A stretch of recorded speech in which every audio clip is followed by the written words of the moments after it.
ಈಗೆಲ್ಲ ದಿನೇ ದಿನೇ ಹೆಂಗಾಗ್ಬಿಟ್ಟಿದೆ ಅಂತ ಅಂದ್ರೆ ಡೈರಿ ಫಾರ್ಮಿಂಗ್ ಎಕ್ಸ್ಪೆನ್ಸಸ್ ಎಲ್ಲ ಜಾಸ್ತಿ ಆಗ್ತಿದೆ. ಹಾಲಿನ ರೇಟ್ ಮಾತ್ರ ಜಾಸ್ತಿ ಆಗ್ತಿಲ್ಲ, ಖರ್ಚುಗಳು ಮಾತ್ರ ದಿನೇ ದಿನೇ ಸಿಕ್ಕಾಪಟ್ಟೆ ಆಗ್ತಿದಾವೆ. 20,000 ಪೇಮೆಂಟ್ ಆಗಿತ್ತು. ಅದರಲ್ಲಿ ನಾನು ಖರ್ಚು ಹೇಳ್ತೀನಿ ನೋಡಿ.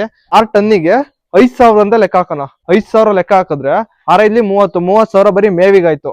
ಮೇವಿಂದ 30,000 ಮತ್ತೆ ಇಂಡಿದ್ 30,000, ಟೋಟಲ್ ನಮ್ಗೆ ತಿಂಗಳಿಗೆ 60,000 ಖರ್ಚು ಬರ್ತಿದೆ. ಈಗ ಬೆಳಿಗ್ಗೆ ಸಾಯಂಕಾಲ ಮತ್ತೆ ಬೆಳಿಗ್ಗೆ ಹಾಕೋ ಹೊತ್ತಿಗೆ ಒಂದು ಚೀಲ 50 kg ಚೀಲ ಪೂರ್ತಿ ಖಾಲಿ ಆಗುತ್ತೆ.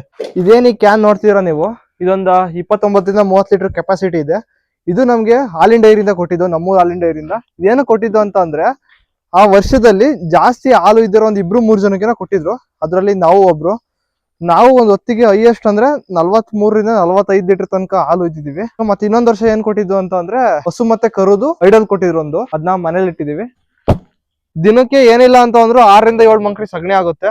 ಅದೊಂದು ಮಾತ್ರ ಲಾಭ ಆಗ್ತಿದೆ. ಇಷ್ಟೆಲ್ಲ ಮೇಂಟೈನ್ ಮಾಡ್ತೀನಿ ಅಂತಂದ್ರೆ ಒಂದು 500 ಲೀಟರ್ ನೀರಂತೂ ಬೇಕೇ ಬೇಕು.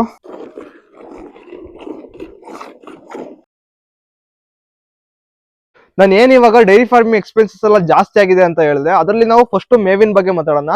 ಮೇವಿನ ಬಗ್ಗೆ ಮಾತಾಡ್ಬೇಕು ಅಂತಂದ್ರೆ, ಈಗ ನಮ್ಮ ಮನೇಲಿ ಹೇಳ್ತಿರೋದು ನಾನು, ನಮ್ಮ ಮನೇಲಿ 3 ಟನ್ನಿಂದ 2 ಬ್ಯಾಗ್ ನ ಸ್ಟೋರ್ ಮಾಡಿಟ್ಟಿದೀವಿ. ಇವು ಒಂದು ಬ್ಯಾಗಿಂದು ಕೆಪಾಸಿಟಿ 3 ಟನ್ ಇದೆ.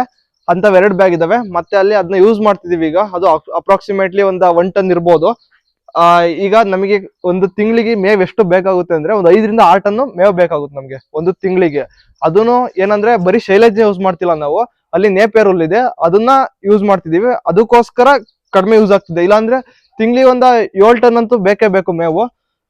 ಅದನ್ನ ಯೂಸ್ ಮಾಡ್ತಿರೋದು ಸ್ವಲ್ಪ ಕಡಿಮೆ ಇರುತ್ತೆ. ಈಗ ಶೈಲೇಜ್ ಮೇವಿಂದು ಈಗ ನಾವು ಶೈಲೇಜ್ ಮೇವಿಂದು ರೇಟಿಂಗ್ ಬಗ್ಗೆ ಮಾತಾಡಕ್ ಬಂದ್ರೆ, ನಮ್ಗೆ ಒಂದು ಟನ್ನಿಗೆ 5 ರಿಂದ 5,500 ಬರೀ ಹೊಲದಲ್ಲಿ ಪುಡಿ ಮಾಡಿಲ್ದಾರೋ ಮೇವನ ತಗೊಂತೀವಿ ಅಂತಂದ್ರೆ 5 ರಿಂದ 5,500 ಖರ್ಚಾಗುತ್ತೆ.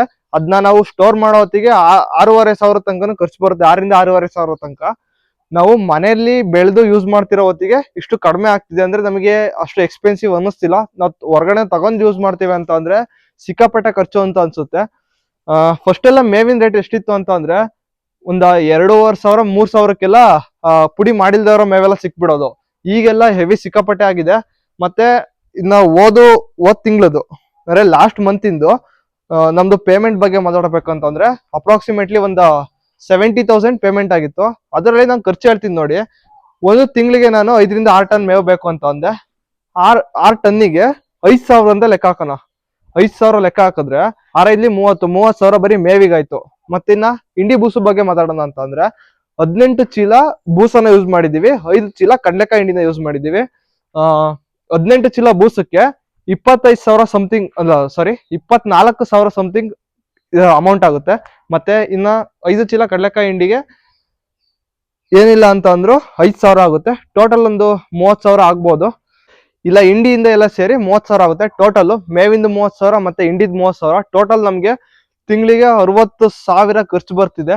ಮತ್ತೆ ಬೇರೆದ್ರ ಬಗ್ಗೆ ಮಾತಾಡಕ್ ಬಂದ್ರೆ, ಈಗ ಹಸುಗಳಿಗೆ ಹುಷಾರಿಲ್ದಂಗ ಆಗೋದು, ಇನ್ನು ವಗೇರಾ ವಗೇರಾ ಅಂತ ಅನ್ಕೊಳ್ಳಿ, ಅಂದ್ರೆ ಎಕ್ಸ್ಟ್ರಾ ಅದೆಲ್ಲ ಲೆಕ್ಕ ಹಾಕಿದ್ರೆ ಏನ್ ಉಳಿಯುತ್ತೆ ಗುರು? 70,000ದಲ್ಲಿ 10,000 ಬೆಳಗ್ಗೆ 6 ಗಂಟೆ 5:45ಗೆಲ್ಲ ಇದು ಬಂದು ಇಲ್ಲಿ ಕಷ್ಟಪಡ್ಬೇಕು.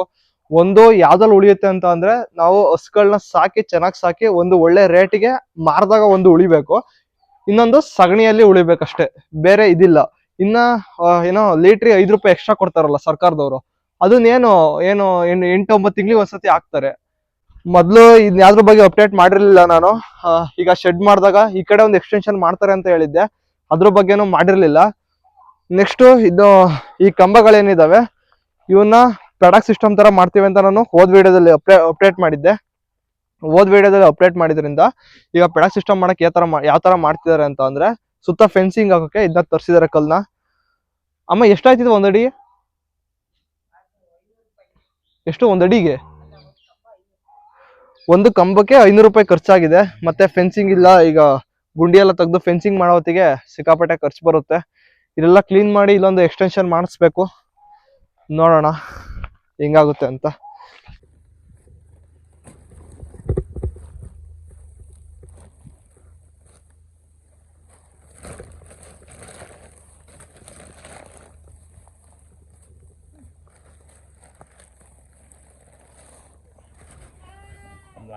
अच्छा किट के भाई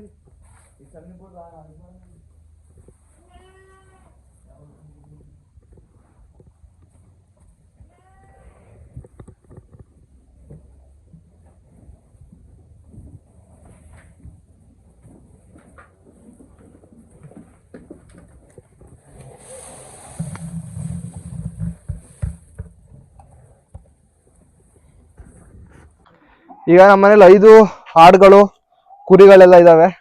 ಕುರಿಗಳು 2, 3 ಆಡುಗಳಿದಾವೆ. ಇವಕ್ಕೆಲ್ಲ ಏನು ಖರ್ಚು ಬರಲ್ಲ. ಅದು ಶೈಲೇಜ್ ಮೇವೆಲ್ಲ ಯೂಸ್ ಮಾಡ್ತೀವಿ. ಇವಕ್ಕೆ ಬೇವಿನ ಸೊಪ್ಪು ಕಟ್ಟಿದೀವಿ. ಬೇವಿನ ಸೊಪ್ಪೆಲ್ಲ ತಿಂದಾಕಿದಾವೆ. ನೋಡೋಣ ಹೆಂಗಾಗುತ್ತೆ ಅಂತ. ಈ ಶೆಡ್ ಅಲ್ಲಿ ಅಂದ್ರೆ ಪೆಡಾ ಸಿಸ್ಟಮ್ ತರ ಮಾಡೋಣ ಅಂತ ಹೇಳಿದ್ನಲ್ಲ, ಅದ್ರಲ್ಲಿ ಇವಕ್ಕೆ ಅಂತಲೇ ಒಂದು ಕಂಪಾರ್ಟ್ಮೆಂಟ್ ಮಾಡಿದೀವಿ. ಇದ್ರೊಳಗಡೆ ಇರ್ತವೆ, ಹೊರಗಡೆ ಏನ್ ಬಿಡಲ್ಲ. ನೀರು ಮೇವೆಲ್ಲ ಇದ್ರೊಳಗೆ ಓಡಾಡ್ಕೊಂಡು ಆರಾಮಾಗಿ ಇರ್ತವೆ ಇವು. ನಾನು ಆಗ್ಲೇ ಹೇಳಿದ್ನಲ್ಲ ನಿಮ್ಗೆ, ದಿನಕ್ಕೆ ನಮ್ಮ ಮನೆಯಲ್ಲಿ ಒಂದು 6 ರಿಂದ 7 ಮಂಕ್ರಿ ಸಗಣಿ ಆಗುತ್ತೆ ಅಂತ. ಮಧ್ಯಾಹ್ನ 2 ಮಂಕ್ರಿ ತಿಪ್ಪೆಗೆ ಹಾಕಾಯ್ತು. ಮತ್ತೆ ಇನ್ನ 2 ಮಂಕ್ರಿಲಿ ಒಂದು ಅರ್ಧಕ್ಕಿಂತ ಜಾಸ್ತಿ ತುಂಬಿದಾವೆ. ಇನ್ನ ರಾತ್ರಿ ಬೆಳಗ್ಗೆ ಹೊತ್ತಿಗೆಲ್ಲ ಒಂದು 3 ಮಂಕ್ರಿ ರೆಡಿ ಆಗಿರುತ್ತೆ.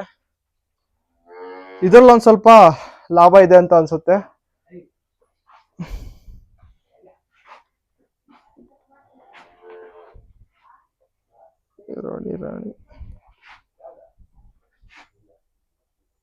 ಸಗಣಿ ಎಲ್ಲ ಸ್ಟೋರ್ ಮಾಡೋದಿಲ್ಲನೇ ನಾವು.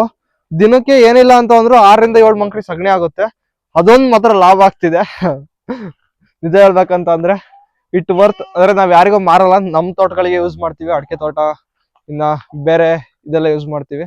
ಇನ್ನ ಇದೇ ನೋಡಿ, ನಾನು ನೇಪರ್ಲ್ ಅಂತ ಹೇಳಿದ್ನಲ್ಲ, ಈ ಮೇವಿಲ್ಲ ಅಂತಂದ್ರೆ ಬರೀ ಶೈಲೇಜ್ ಯೂಸ್ ಮಾಡ್ಕೊಂಡ್ ಬೆಳಿತೀನಿ ಅಂತಂದ್ರೆ ಸಿಕ್ಕಾಪಟ್ಟೆ ಕಾಸ್ಟ್ ಆಗುತ್ತೆ. ಇನ್ನೊಂದು 1 ರಿಂದ 2 ಟನ್ ಜಾಸ್ತಿ ಮೇವ್ ಬೇಕಾಗುತ್ತೆ ಒಂದು ತಿಂಗಳಿಗೆ. ಈಗ ಇಷ್ಟು ಏರಿಯಾದಲ್ಲಿ ಇದೆ. ಆ ಕಡೆ ಸೈಡ್ ನಾವು ಬೀನ್ಸ್ ಬೆಳೆದಿದ್ದೀವಿ. ಇಲ್ಲಿ ಮತ್ತೆ ಇನ್ನೊಂದು ಹೊಲ ಇದೆ, ಅಲ್ಲಿ ಈ ಮೇವನ ಬೆಳೆದಿದ್ದೀವಿ. ದಿನಕ್ಕೆ ಏನಿಲ್ಲ ಅಂತ ಅಂದ್ರು ಒಂದು 5 ರಿಂದ 6 ಮಂಕ್ರಿ ಬೇಕೇ ಬೇಕು. ನಾವೇನು ಮಂಕ್ರಿ ಯೂಸ್ ಮಾಡ್ತೀವಿ ಮೇವ್ ಹಾಕೋಕೆ, ಅದ್ರಲ್ಲಿ ಒಂದು 5 ರಿಂದ 6 ಮಂಕ್ರಿ ಆ ನೇಪರಲ್ಲಿ ಬೇಕೇ ಬೇಕು.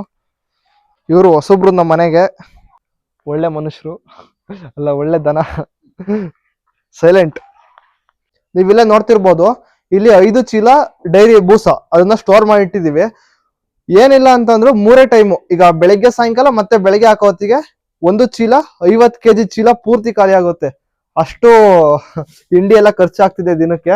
ಮತ್ತೆ ಇದೇನೆ ಕಡ್ಲೆಕಾಯಿ ಹಿಂಡಿ, ಇದೊಂದು 1250-300 ಇರುತ್ತೆ. ಒಂದು ತಿಂಗಳಿಗೆ ಒಂದು 4 ಚೀಲ ಅಂತೂ ಬೇಕೇ ಬೇಕು, ವಾರಕ್ಕೊಂದು ಬೇಕೇ ಬೇಕಾಗುತ್ತೆ. ಮತ್ತೆ ಇನ್ನ ಕರೆಂಟ್ ಬಿಲ್ಲು, ನಾವು ಕಷ್ಟಪಟ್ಟಿರೋದು. ನಿಂತ್ಕೈಲಿ ಏನ್ ಸಮಾಚಾರ? 2 ಹಸ್ಗಳಿರೋದು. ಈಗ ಎಷ್ಟಲ್ಲಿ ಕೊಡ್ತವೆ? ಎಷ್ಟು ಕೊಡ್ತೀವಿ? ಒಂದು ಅದಕ್ಕೆ ಹಬ್ಬ ಆಯ್ತು. ಇದೊಂದು ಈಗ ಒಂದು 2.5-3 ಲೀಟರ್ ಕೊಡ್ತೀವಿ. 2.5-3 ಲೀಟರ್. ಇವು ಒಂದೇ ಇದು ಕರುಗಳು ಯಾವ ಇಲ್ವಾ? ಹಿಂಡಿ ಎಲ್ಲ ಎಷ್ಟು ಖರ್ಚು ಮಾಡ್ತೀವಿ ತಿಂಗಳಿಗೆ? ಈಗ ಒಂದೊಂದು ಚೀಲ ಹಾಕ್ತೀವಿ. 1.5 ಚೀಲವ? ಈಗ ಹಾಲು ಅಬ್ಬರ ಕೊಟ್ರೆ ಅಬ್ಬರ ಹಾಕ್ಬೋದು. ಬರೀ ಹಿಂಡಿ ಸಾಲ್ಟ್ ಅವರೇ ಮಾಡ್ತೀವಿ. ಹಿಂಡಿನ ಯಾರಂಗ್ ಮಾಡ್ಕೊಂಡ್ರೆ ಸರಿ. ಮಾಡ್ಕೊಂಡು ಉಳ್ಕೋಬಾರ್ದು, ಮನೆಗಾರ ಖರ್ಚಿಗೆ. ಅದೇ ಸಾಯಂಕಾಲ, ಬೆಳಿಗ್ಗೆ ಸಾಯಂಕಾಲ ತನಕ ಮೇಸೆ ಹೋಗ್ಕೊಲ್ವಾ? ಫೋಟೋ ಹೊಡ್ಕೋಬೇಕಾ? ವಿಡಿಯೋ ಮಾಡ್ಕೋಬೇಕು.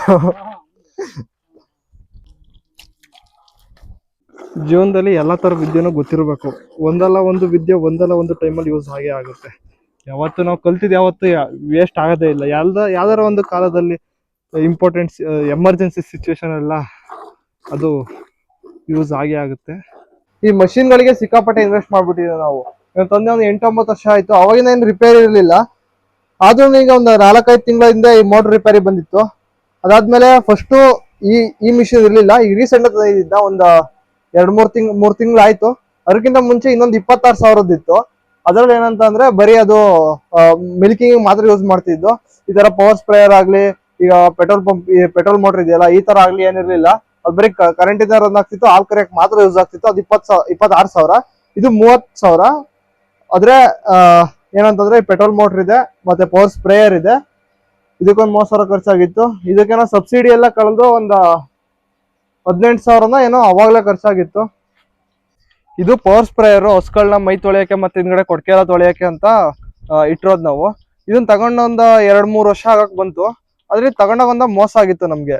ಇದು ಟೋಟಲ್ ಇದೆಯಲ್ಲ, ಇದನ್ನೇ 20,000 ಕೊಟ್ಟಿದ್ದು. ಅದ್ರಲ್ಲಿ ಸ್ಟ್ಯಾಂಡ್ ಯಾವ ತರ ಕ್ವಾಲಿಟಿ ಅಂತಂದ್ರೆ 1 ವರ್ಷಕ್ಕೇನೆ ಗಿರ್ಲು ತಿಂದು ಅಂದ್ರೆ ಫುಲ್ ರಸ್ಟ್ ಆಗಿ ಎಲ್ಲ ಪೂರ್ತಿ ಊಷ್ಟಾಗಿ ಹೋಗಿತ್ತು. ಇದನ್ನ ನಾವು ರೀಸೆಂಟ್ ಆಗಿ ಚೇಂಜ್ ಮಾಡಿಸಿದ್ವು. ಮತ್ತೆ ಪೈಪು ಒಳ್ಳೆ ಕ್ವಾಲಿಟಿ ಇರ್ಲಿಲ್ಲ. ಪೈಪ್ನು ಕೂಡ ನಾವು ಚೇಂಜ್ ಮಾಡಿಸಿದೀವಿ. ಪವರ್ ಸ್ಪ್ರೇ ಪೈಪು ಮತ್ತೆ ಇದೇನಿದೆ ಇನ್ಲೆಟ್ ಅಂದ್ರೆ ಟ್ಯಾಂಕ್ ಇಂದ ಮೋಟ್ರಿಗೆ ಬರುತ್ತಲ್ಲ, ಆ ಪೈಪ್ನು ಚೇಂಜ್ ಮಾಡಿಸಿದೀವಿ. ಈ ಮೋಟರ್ ತಂದು 1 ವಾರಕ್ಕೇನೆ ರಿಪೇರಿ ಬಂದಿತ್ತು. ಏನೋ ಫುಲ್ ನಾನ್ ಇರ್ಲಿಲ್ಲ ಅವಾಗ. ಅವಾಗ ಇದು ಒಳಗಡೆ ಸುಟ್ಬಿಟ್ಟು ಹೊಗೆ ಬರ್ತಿತ್ತಂತೆ. ಅವಾಗ ಇದು ಕೊಟ್ರು, ಮ್ಯಾರಥಾನ್ ಒಳ್ಳೆ ಮೋಟರ್ ಕೊಟ್ಟಿದ್ದಾರೆ ಈಗ. ಆದ್ರೆ ಫಸ್ಟ್ ಕೊಟ್ಟಿದ್ ಮೋಟ್ರು ಒಂದ್ ವಾರಕ್ಕೆ ಹಾಳಾಗಿತ್ತು. ಇನ್ನ ಸ್ಟ್ಯಾಂಡ್ ಚೆನ್ನಾಗಿರ್ಲಿಲ್ಲ, ಮತ್ತೆ ಪೈಪ್ ನ ಚೇಂಜ್ ಮಾಡಿಸಿದೀವಿ. ಪವರ್ ಸ್ಪ್ರೇ ಏನೇನು ಕಂಪ್ಲೇಂಟ್ ಬಂದಿಲ್ಲ ಒಟ್ಟಿಗೆ. ಟೋಟಲ್ ಆಗಿ ನಮಗೆ ಅದೇ ಸ್ಟ್ಯಾಂಡ್ ಮತ್ತೆ ಪೈಪ್ ನ ಚೇಂಜ್ ಮಾಡ್ಸಕ್ಕೆ 4,000 ಖರ್ಚಾಗಿತ್ತು. 20,000 ವರ್ತಿಲ್ಲ ಗುರು. ಇದು 20,000 ಕೊಡೋ ಅಂತ ಅವಶ್ಯಕತೆನೂ ಇರ್ಲಿಲ್ಲ ಇದಕ್ಕೆ. ಆದ್ರೂ ಮೋಸ ಆಗಿದೆ ಒಂದ್ ಕಡೆ ಅಂತ ಅನ್ಸುತ್ತೆ. ನೀವು ಏನಾದ್ರು ಈ ತರ ಮಷಿನರೀಸ್, ಯಾವ್ದೇ ಮಷಿನರೀಸ್ ಆಗಿರ್ಲಿ, ಅದನ್ನ ತಗೋಬೇಕಾದ್ರೆ ಕೆಲವು ಕಡೆ ವಿಚಾರಿಸಿ ಯಾವ ತರ ಇದೆ ಪ್ರಾಡಕ್ಟ್ ಅಂತ ಹೇಳಿ ರಿವ್ಯೂ ತಗೊಂಡು ಅವ್ರನ್ನ ಎಕ್ಸ್ಪೀರಿಯನ್ಸ್ ತಗೊಂಡು ಒಳ್ಳೆ ಕಂಪ್ನಿಯಿಂದ ಪರ್ಚೇಸ್ ಮಾಡಿ. ನೀವು ಕೊಟ್ಟಿರೋ ದುಡ್ಡಿಗೆ ವರ್ತ್ ಆಗಿರ್ಬೇಕು ಅದು. ಸುಮ್ನೆ ಒಂದು ತಿಂಗಳಿಗೆ 2 ತಿಂಗಳಿಗೆಲ್ಲ ರಿಪೇರಿ ಬರೋದು, ಆಮೇಲೆ ಬೇಗ ಹಾಳಾಗೋದು, ಆ ತರ ಎಲ್ಲ ಆಗೋದಿದ್ರೆ ಸುಮ್ನೆ ಇನ್ವೆಸ್ಟ್ ಮಾಡಿದ್ದೆಲ್ಲ ವೇಸ್ಟ್ ಆಗುತ್ತೆ. ಅದಕ್ಕೋಸ್ಕರ ತಗೋಬೇಕಾದ್ರೆ ಕೆಲವು ಕಡೆ ವಿಚಾರಿಸಿ ಅದ ತಗೊಳ್ಳಿ. ಈಗ ಹೊಸದಾಗಿ ಡೈರಿ ಫಾರ್ಮಿಂಗ್ ಎಲ್ಲ ಮಾಡ್ತೀವಿ ಅಂತ ಇರೋರಿಗೆ ಒಂದು ಅಡ್ವೈಸ್, ಸ್ಟಾರ್ಟಿಂಗ್ ಅಲ್ಲಿ ನೀವೆಲ್ಲ ಏನ್ ಮಾಡ್ತೀರಾ ಅಂತಂದ್ರೆ ಇನ್ಸ್ಟಾಗ್ರಾಮ್ ಅಲ್ಲಿ, ಯೂಟ್ಯೂಬ್ ಅಲ್ಲೆಲ್ಲ ವಿಡಿಯೋ ನೋಡ್ಬಿಟ್ಟು ಅಷ್ಟು ದುಡ್ಡು ಮಾಡ್ಬೋದು, ಇಷ್ಟು ದುಡ್ಡು ಮಾಡ್ಬೋದು ಅಂತ ಈ ಫೀಲ್ಡ್ಗೆ ಎಂಟ್ರಿ ಕೊಡ್ತೀರಾ. ಆದ್ರೆ ರಿಯಾಲಿಟಿ ಆ ತರ ಇರಲ್ಲ. ಎಷ್ಟು ಖರ್ಚಿರ್ತವೆ, ನಾವ್ ಯಾವ ತರ ಕಷ್ಟ ಪಡ್ಬೇಕು ಅದನ್ನ ಯಾರು ಯೋಚನೆ ಮಾಡಲ್ಲ. ಅದನ್ನೆಲ್ಲ ಯೋಚನೆ ಮಾಡಿ ಸ್ವಲ್ಪ ಎಕ್ಸ್ಪೀರಿಯನ್ಸ್ ಇದ್ದಾಗ ಬಂದು ಡೈರಿ ಫಾರ್ಮಿಂಗ್ ನ ಸ್ಟಾರ್ಟ್ ಮಾಡಿ. ಇಲ್ಲಾಂದ್ರೆ ಸಿಕ್ಕಾಪಟ್ಟೆ ಕಷ್ಟ ಆಗುತ್ತೆ ಗುರು.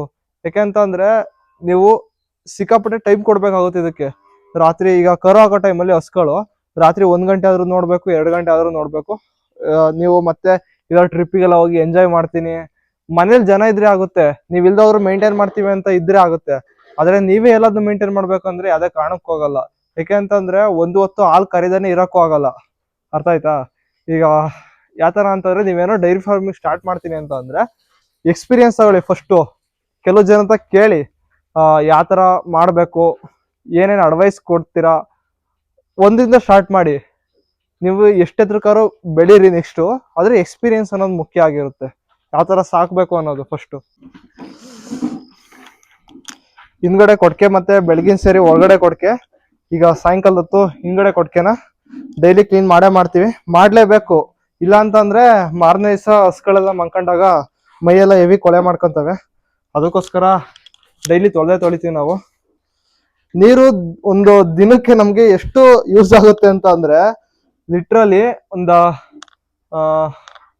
400-500 ಲೀಟರ್ ಅಂತೂ ಬೇಕೇ ಬೇಕು ಗುರು. ಇಷ್ಟೆಲ್ಲ ಮೇಂಟೈನ್ ಮಾಡ್ತೀನಿ ಅಂತಂದ್ರೆ ಒಂದು 500 ಲೀಟ್ರು ನೀರಂತೂ ಬೇಕೇ ಬೇಕು. ನಮ್ಗೇನು ತೊಂದರೆ ಇಲ್ಲ ಅಂತಂದ್ರೆ ನೀರಿನ ವ್ಯವಸ್ಥೆ ಎಲ್ಲ ಚೆನ್ನಾಗಿದೆ. ನಮ್ದೇ 2 ಬೋರ್ ಇದೆ, ಅದಕ್ಕೋಸ್ಕರ ಅಷ್ಟೇ.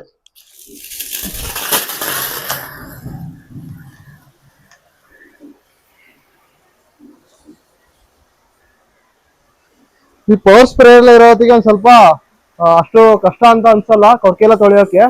ಇಲ್ಲಾಂದ್ರೆ ಹೆವಿ ಕಷ್ಟ ಆಗಿರೋದು. ಈ ಮ್ಯಾಟ್ಗಳಿರೋದ್ರಿಂದ ಹಸುಗಳಿಗೆ ಒಂದ್ ಸ್ವಲ್ಪ ಒಳ್ಳೇದು. ಯಾಕೆ ಅಂತಂದ್ರೆ ಮಲ್ಗಿ ಎದೋಬೇಕಾದ್ರೆಲ್ಲ ಅವಕ್ಕೆ ತೊಡೆ ಹತ್ರ ಎಲ್ಲ ಮೊದ್ಲು ಗಾಯ ಆಗ್ತಿರೋದು. ಈಗ ಮ್ಯಾಟ್ ಎಲ್ಲ ಯೂಸ್ ಮಾಡಿದ್ಮೇಲೆ ಆತರ ಗಾಯ ಆಗೋದು, ಆತರ ಏನು ಪ್ರಾಬ್ಲಮ್ ಬರಲ್ಲ ಹಸುಗಳಿಗೆ.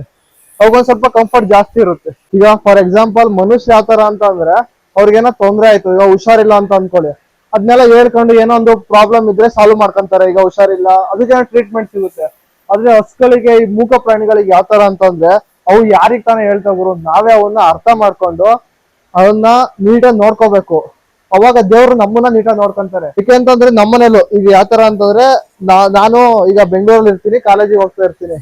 ಇದ್ರೆ ನಾನೇ ಬರ್ತೀನಿ 10 ಗಂಟೆ ಆಗಲಿ, ರಾತ್ರಿ 9 ಗಂಟೆಯಿಂದ 10 ಗಂಟೆ ಅದ್ರೊಳಗಡೆ ಬಿಟ್ವೀನ್ ಅಲ್ಲಿ ಒಂದ್ಸತಿ ಬಂದು ನಾವು ಹಸುಗಳನ್ನ ನೋಡ್ಕೊಂಡು ಎಲ್ಲವೂ ಚೆನ್ನಾಗಿದಾವ, ಆರಾಮಾಗಿದಾವ ಅಂತ ನೋಡ್ಕೊಂಡು, ಯಾವ್ಯಾವ ನೀರ್ ಕುಡಿತವೆ ಎಲ್ಲವೂ ಆರಾಮಾಗಿದೆ ಅಂತ ನೋಡ್ಕೊಂಡು ಯಾವ್ಯಾವ ನೀರ್ ಕುಡಿತವೆ ಎಲ್ಲವಕ್ಕೂ ನೀರ್ ಕುಡಿಸಿ, ಆಮೇಲೆ ಸಗಣಿ ಎಲ್ಲ ಹಾಕಿರ್ತಲ್ಲ ಅದನ್ನೆಲ್ಲ ಬಾಚ್ ಹಾಕಿ ಹೋಗೋದು. ಒಂದ್ ದಿವಸನೂ ಬರ್ಲಿಲ್ಲ ಅಂತಂದ್ರೆ ಸಮಾಧಾನ ಇರಲ್ಲ. ಯಾಕೆಂತಂದ್ರೆ ಹಸುಗಳಿಗೆ ಏನಾಗಿರುತ್ತೋ, ಎಲ್ಲರಿಗೂ ಭಯ ಇದ್ದೇ ಇರುತ್ತೆ. ಏನ್ ಹುಷಾರಿಲ್ಲ, ಈಗ ಜ್ವರ ಬಂದಿರ್ತವೆ ಅಂತ ಅನ್ಕೊಳ್ಳಿ. ಎಲ್ಲದು ಅವುಗಳಿಂದ ನೀಟಾಗಿ ನೋಡ್ಕೊಳೋದಿದ್ರೆ, ಈ ತರ ಮೇಂಟೈನ್ ಮಾಡೋದಿದ್ರೆ, ಟೈಮ್ ಕೊಡ್ತೀನಿ ಅಂತ ಇದ್ರೆ ಡೈರಿ ಫಾರ್ಮಿಂಗ್ ಎಂಟ್ರಿ ಕೊಡಿ. ಇಲ್ಲ ಅಂತಂದ್ರೆ ದಯವಿಟ್ಟು ಯಾರು ಬರಕ್ ಹೋಗ್ಬೇಡಿ ಡೈರಿ ಫಾರ್ಮಿಂಗ್ಗೆ. ಎಲ್ಲ ತಿಳ್ಕೊಂಡ್ ಬನ್ನಿ. ನಾನು ಅಷ್ಟೇ ಬಂದ್ರು ಎಲ್ಲ ಅದ್ರ ಬಗ್ಗೆ ಪೂರ್ತಿ ತಿಳ್ಕೊಂಡ್ ಬನ್ನಿ. ಅರ್ಧಂಬರ್ಧ ತಿಳ್ಕೊಂಡು ಅಷ್ಟು ದುಡ್ಡು ಮಾಡ್ಬೋದು, ಇಷ್ಟು ದುಡ್ಡು ಮಾಡ್ಬೋದು, ಆತರ ಬಂದ್ರೆ ನಿಜವಾಗ್ಲೂ ಇಲ್ಲಿ ಆಗಲ್ಲ.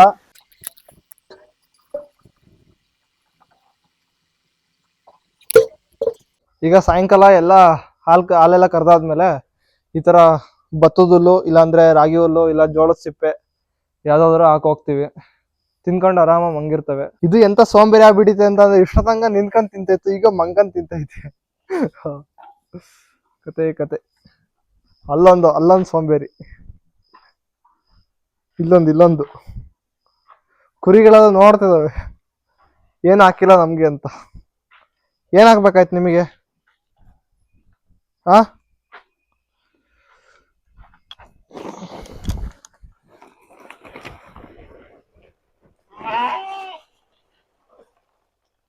ಹುಳ್ಳಿಕಾಳಿನ ಸಿಪ್ಪೆದು ಹಾಕ್ಬಿಡೋಣ ಅತ್ಲ. ಒಳಗಡೆ ಎಂಟ್ರಿ ಇಲ್ಲ ನಮ್ಗೆ.